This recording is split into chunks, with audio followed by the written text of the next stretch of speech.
জুবিন গাৰ্গে মুখ মেলিলেই যেন বিতৰ্কৰ সৃষ্টি হয়। সত্ৰপীঠ মাজুলীত সংগীতানুষ্ঠান পৰিৱেশন কৰি থকাৰ সময়তে আকৌ বিতৰ্কৰ সূত্ৰপাত ঘটালে জুবিন গাৰ্গে। এবাৰ সত্ৰাধিকাৰসকলৰ প্ৰতি তাচ্ছিল্যসূচক মন্তব্য জুবিন গাৰ্গৰ। গড়মূৰত সংগীতানুষ্ঠানৰ মাজতেই জুবিনে কৰা মন্তব্যক লৈ সৃষ্টি হয় তীব্ৰ প্ৰতিক্ৰিয়াৰ। পৰৱৰ্তী সময়ত আয়োজক সমিতিৰ বুজনি মতে চৰম ঊৰ্ধ্বতালিৰে ক্ষমা বিচাৰে কণ্ঠশিল্পীগৰাকীয়ে। বিহুৰ মঞ্চত বিতৰ্কিত মন্তব্যৰ সত্ৰাধিকাৰসকলক জনমানসত থিয় কৰা প্ৰসংগত সত্ৰপীঠত অব্যাহত আছে প্ৰতিক্ৰিয়া। তেওঁ কি কৈছিল সত্ৰাধিকাৰসকলক লৈ শুনক। প্ৰভু ঈশ্বৰ বুলি কোৱা যে সেই শব্দটো বেয়া পাওঁ। He cannot be God. এটা বুদ্ধিজীৱত কয় যে বুদ্ধই কৈছে যে you are God. I am not. যেটা বুদ্ধ কয় যে আমাৰ মনে কিয় কয় যে প্ৰভু ঈশ্বৰ মই প্ৰভু ঈশ্বৰ মই so এইবিলাক বস্তু নাইকিয়া কৰিব লাগে। So don't say প্ৰভু ঈশ্বৰ. Yes, you respect. Right? You respect me. Don't say that. That's not wrong with that. The Prabhu Ishwar is just like Hinduism koto nai. Abar moi eta kotha kau ya Krishna Bhagavan nahoy Takira Bhagavan ase. He was a man.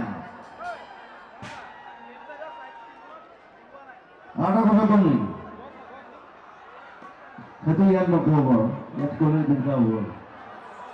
কালিৰ দিনটোত সংগীতানুষ্ঠান পৰিৱেশন কৰি থকাৰ মাজতে জুবিন গাৰ্গে সত্ৰাধিকাৰসকলক কিয় প্ৰভু ঈশ্বৰ বুলি সম্বোধন কৰিব লাগে বুলি তেখেতে ক'বলৈ গৈ এই ধৰণৰ বিতৰ্কিত মন্তব্য কৰিছিল, যাকে লৈ এতিয়া মাজুলীত প্ৰতিক্ৰিয়াৰ সৃষ্টি হৈছে। কালি যিটো সংগীতানুষ্ঠানৰ আয়োজন কৰা হৈছিল গড়মূৰত, সেই সংগীতানুষ্ঠানটোৰ আয়োজক সমিতিয়েও জুবিন গাৰ্গৰ এই আচৰণত সন্তুষ্ট নহয়। তেওঁলোকে নিজৰ প্ৰতিক্ৰিয়া ব্যক্ত কৰিছে এই মন্তব্যৰ পিছত। তেওঁলোকে কি ক'লে জুবিন গাৰ্গৰ এই বক্তব্যক লৈ শুনক। একচুৱেলি আমি যিটো আশা বুকুত বান্ধি লৈ এজন আমাৰ অসমৰ মানে হাৰ্ট অফ যি জুবিন বুলি কয়, তেখেতক এটা আমি মনে প্ৰাণে আমাৰ মাজুলী ৰাইজে তেওঁক যিটো মানে সন্মান যাচিব বিচাৰিছিলে, সেই সন্মানটো তেওঁ কেনেভাৱে লৈছে আমি নাজানো। কিন্তু আমি পূবেন কলা পৰিষদৰ আমাৰ ৰঙালী বিহু সন্মিলনীয়ে তেওঁক যিটো সন্মান যাচিছে, সেই সন্মানটো তেওঁ কিভাৱে লৈছে নাজানো। কিন্তু তেওঁ আমাৰ এই সন্মানটো লোৱাৰ পিছতো এজন সত্ৰাধিকাৰ বা মাজুলীৰ সত্ৰাধিকাৰসকলক যিধৰণে এটা বেয়া মন্তব্য প্ৰয়োগ কৰিলে, সেইটো আমি ক্ষুণ্ণ হৈছোঁ। তেওঁ চৰি বুলি কৈছে হয়, কিন্তু হ'লেও এজন শিল্পী হিচাপে মাজুলীৰ সাংস্কৃতিক প্ৰাণ কেন্দ্ৰত তেনেকুৱা বাক্য আচলতে প্ৰয়োগ কৰিব। এইবিলাক জকাই মানুহ যদি পললৈ যায়, তদনুৰূপ আধ্যাত্মিক বস্তুটো ইমান সহজ নহয়। ভাৰতীয় এটা আধ্যাত্মিকতাক জুবিন গাৰ্গে নৎসাত কৰাটো দৈবিক আৰু আসুৰিক দুটা জন্মগ্ৰহণ কৰিছিল, ভগৱন্তই নিজেই কৈছে।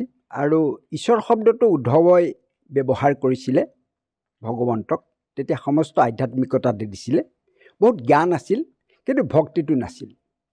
এজন সত্ৰাধিকাৰক ৰাইজে নহয়, অসমবাসীয়ে নহয়, সকলোৱে শ্ৰদ্ধা কৰে। ঐশ্বৰিকতা থকা নথকাক লৈ নহয়। বিশেষকৈ সাধাৰণতে আমি দেখা পাওঁ উদাসীত সত্ৰসকল যিসকল আছে সত্ৰাধিকাৰ, সেইসকলে ঈশ্বৰ শব্দটো ব্যৱহাৰ কৰে। ইয়াত কাৰোবাৰ গা পৰাটো কথা নহয়। আৰু আমি সাৱধান কৰি দিছোঁ মাজুলীত আহি তেনেকুৱাকৈ মাজুলী আধ্যাত্মিক ক্ষেত্ৰত যাতে অদূৰ ভৱিষ্যতলৈ